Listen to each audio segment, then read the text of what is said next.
Айтпақшы, сіз терезеден сыртқа қараған кезде өмірге толы ғажайып әлемді көресіз. Ағаштар, жануарлар, құстар және миллиардтаған адамдар.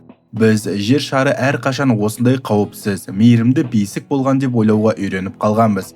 Бірақ бұл үлкен иллюзия. Шын мәнінде біз алып қабірстанның үстінде өмір сүріп жатырмыз. Ғалымдардың есептеуінше, жер бетінде осы уақытқа дейін пайда болған барлық тіршілік иелерінің, барлық жануарлар мен өсімдіктердің 99%-ы әлдеқашан жойылып кеткен. Біз аман қалған бір ғана пайыздың ұрпағымыз. Армысыздар, құрметті көрермен, бұл айтпақшы арнасы. Біздің планетамыздың 4,5 миллиард жылдық тарихында тіршілік үнемі гүлденіп тұрған жоқ. Жер анамыз осы уақытқа дейін өз балаларын 5 рет толықтай дерлік қырып тастады. Ғылымда бұл оқиғаларды 5 ұлы жаппай қырылу деп атайды. Бүгінгі үлкен шығарылымда біз уақыт машинасына отырып, сол қорқынышты кезеңдерге саяхат жасаймыз. Бұл мұхиттардың қалай қышқылға айналғанын, аспаннан от жауып күннің бетін мыңдаған жылдар бойы күл жапқанын көретін боламыз.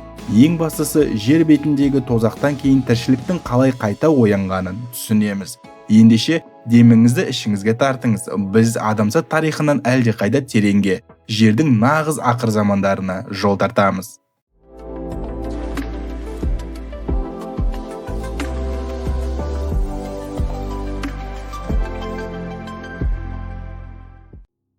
Уақыт осыдан 440 миллион жыл бұрын. Ордовик кезеңі.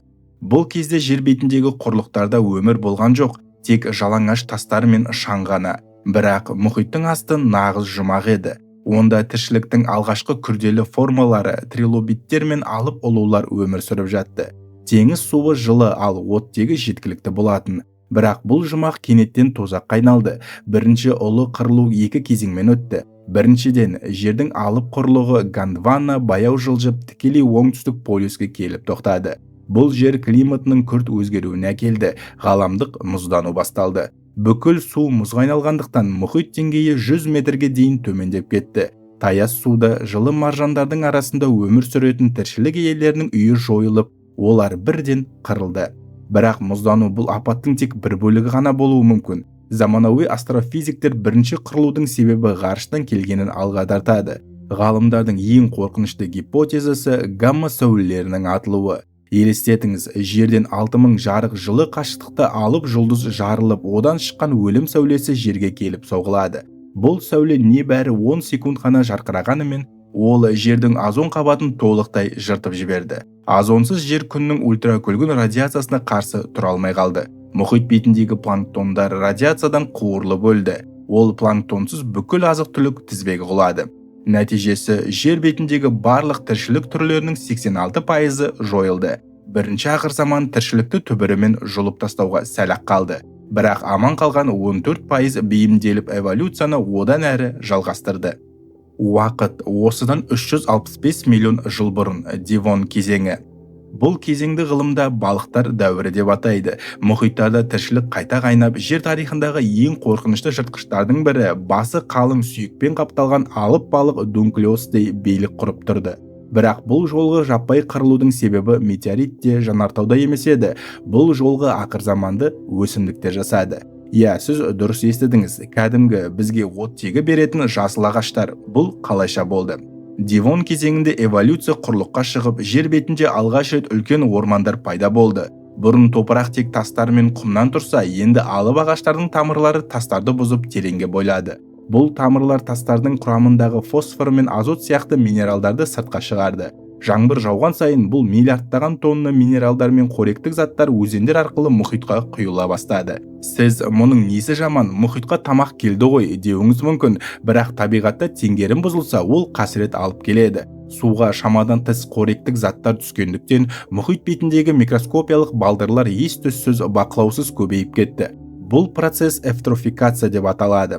Судың бетін балдыр жапқан соң түпке күн сәулесі түспей қалды. Ең қорқыныштысы, балдырлар шіреген кезде судағы барлық оттегіні сорып алды. Мұхиттарда өлі аймақтар пайда болды. Ол жерде су оттегісіз, тек күкіртті сутекке толы улы сорпаға айналды. Алып балықтар, маржандар және миллиондаған теңіз жәндіктері сөзбе-сөз тұншығып өлді. Алып дунклеостай де осы тұншығудың құрбаны болды. Өсімдіктер жерге өмір сыйлап жатып, мұхиттағы тіршілікті байқаусыз қырып жіберді.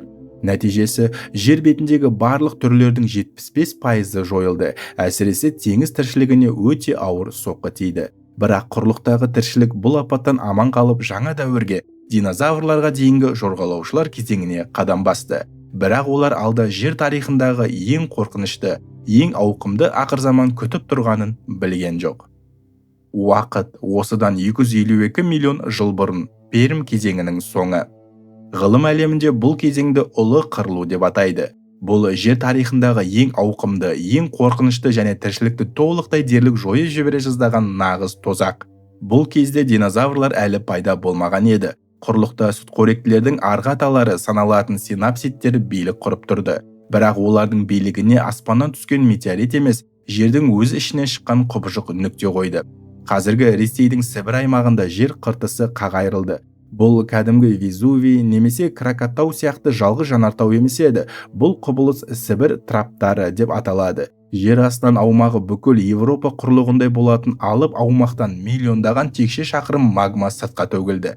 Ең сұмдығы, бұл атқылау бір күн немесе бір жыл емес, тоқтаусыз 2 миллион жыл бойы жалғасты. Магма жер бетіне шығар жолда алып көмір қабаттарын өртеп жіберді. Нәтижесінде атмосфераға триллиондаған тонна көмір қышқыл газы мен метан бөлінді. Парниктік эффект бақылаудан шығып кетті. Жердегі орташа температура 10-15 градусқа күрт көтерілді. Мұхит суының температурасы экваторда 40 градусқа қайнап жатқан суға жетті. Ауадағы күкірт газы сумен араласып, жер бетіне қышқыл жаңбыр болып жауды.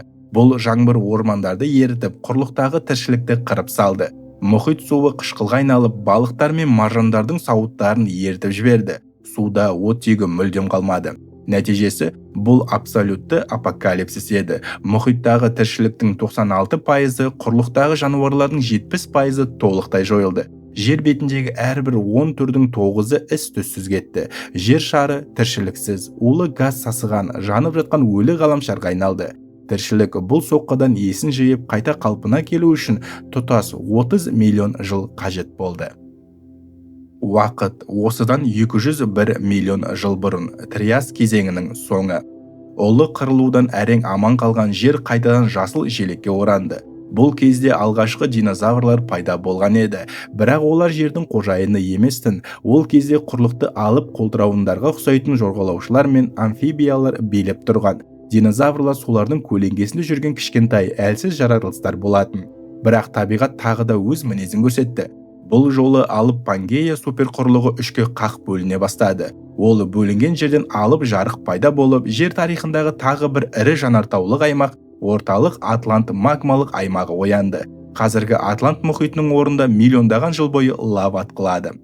Климат тағы да ақылға сыймайтын америкалық горкаға айналды. Алдымен жанартау күлі күнді жауып, жаһандық мұздану жүрді. Одан кейін ауадағы CO2 газының көбеюінен күрт жылыну басталды. Алып жорғалаушылар мен амфибиялар бұл климаттық шоққа төзе алмады. Олар суықта тоңып, ыстықта аштан өлді. Нәтижесі, жер бетіндегі барлық түрлердің 80% жойылды. Бірақ бұл апат кімге пайдалы болды? Иә, динозаврларға. Олар неге аман қалды? Ғалымдардың айтуынша, ерте динозаврлар кішкентай әрі өте жылдам болды. Сонымен қатар олардың тыныс алу жүйесі қазіргі құстардыкіндей өте тиімді еді. Ауада оттегі аз болған кезде басқа жануарлар тұншығып жатқанда динозаврлар еркін тыныс алып тірі қалды. Төртінші жаппай қырылу динозаврлардың барлық бәсекелестерін жойып жіберді. Осылайша Юра кезеңі динозаврлардың алтын ғасыры басталды. Олар алдағы 135 миллион жыл бойы жердің абсолютті қожайынына айналады. Аспаннан түскен алып тас олардың дәуірін аяқтағанға дейін. Уақыт осыдан 66 миллион жыл бұрын, Бор кезеңінің соңы. Динозаврлар жер бетінде 150 миллион жыл бойы мінсіз билік құрды. Олар барлық құрлыққа таралып, табиғаттың ең шыңына шықты. Бірақ олардың технологиясы да, ғарыштық бағдарламасы да жоқ еді. Олар аспаннан келе жатқан қауіпті көре алмады. Бұл жолғы жаппай қырылудың себебі жердің ішінен емес, ғарыштан келді. Диаметрі 10 шақырымдық алып астероид қазіргі Мексика шығанағындағы Юкатан түбегіне келіп соғылды.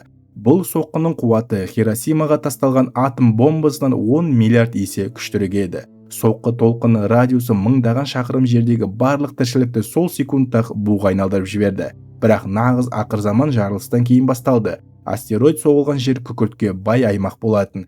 триллиондаған тонна күкірт пен күл атмосфераға көтеріліп, күннің көзін толықтай жауып тастады. Жер бетінде бірнеше жылға созылған түнек ядролық қыс орнады. Күн сәулесіз өсімдіктер фотосинтез жасай алмай қурап қалды. Өсімдіктер өлген соң шөпқоректі алып динозаврлар аштан өлді. Олар өлген соң етқоректілер де қырылды. Нәтижесі жер бетіндегі барлық түрлердің 75% жойылды. Ұша алмайтын динозаврлар толықтай тарих сахнасынан кетті. Бірақ біздің бағымызға орай бұл апаттан аман қалғандар да болды.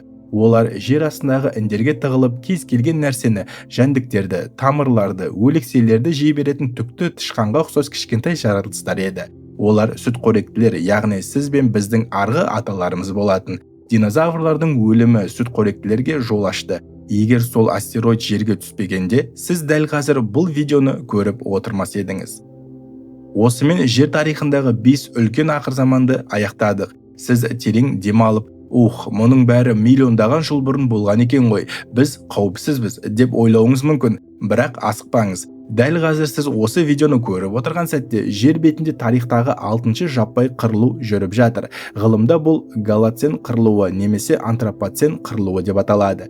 Бірақ бұл жолы кінәлі жанартау да, метеорит те, климаттық мұздану да емес. Бұл жолғы астероид сіз бен біз. Кінәлі Homo sapiens, яғни саналы адам. Адамзат өнеркәсіптік революцияны бастаған соңғы 200 жылдың ішінде жер бетіндегі жануарлар мен өсімдіктердің жойылу жылдамдығы табиғи нормадан 100 есе, тіпті 1000 есе артып кетті. Біз ормандарды отап жатырмыз. Мұхиттарды пластик пен химикаттарға толтырдық. Парниктік газдарды атмосфераға шектен тыс шығарып, жаһандық жылынуды қолдан жасап жатырмыз. 100 жыл бұрын ғана өмір сүрген Тасмания қасқыры, додо құсы, стеллер сиыры сияқты мыңдаған түрлер қазір тек кітаптарда ғана қалды. Ғалымдардың болжауынша, егер біз осы қарқынмен жалғастырсақ, 2050 жылға қарай жер бетіндегі жануарлар мен өсімдіктер түрлерінің 30% бір жолата жойылады. Біз табиғатқа Перім кезеңіндегі алып жанартаулар мен динозаврларды жойған астероидтан да бетер қауіп төндіріп тұрмыз. Міне достар, жердің 4,5 миллиард жылдық тарихы бізге бір ғана қарапайым шындықты үйретеді. Табиғат үнемі жеңіп шығады. Кез келген ақыр заманнан кейін жер қайтадан қалпына келіп, тіршілік эволюциясы жаңа күшпен оянады. Сондықтан жер шары үшін алаңдаудың қажеті жоқ. Планета аман қалады. Нағыз сұрақ мынада: адамзатшы, біз аман қаламыз ба? Біздің басқа жануарлардан жалғыз айырмашылығымыз бізде сана бар. Біз өз қателігімізді түсініп, оны түзете алатын жалғыз түріміз. Бәлкім біз 6-шы ақыр заманды тоқтата алатын шығармыз. Ол үшін табиғатқа деген көзқарасымызды өзгертуіміз керек. Сіз жер тарихындағы осы 5 ақыр заманның қайсысын ең қорқынышты деп санайсыз? Өз пікірлеріңізді міндетті түрде төменге жазып қалдырыңыздар. Бұл видео сіздің дүниетанымыңызды сәл де болса кеңейтсе, лайк басып досыңызға жіберуді ұмытпаңыз. Бұл айтпақшы арнасы болды. Әлемнің таңғажайып құпияларын бізбен бірге таныңыз.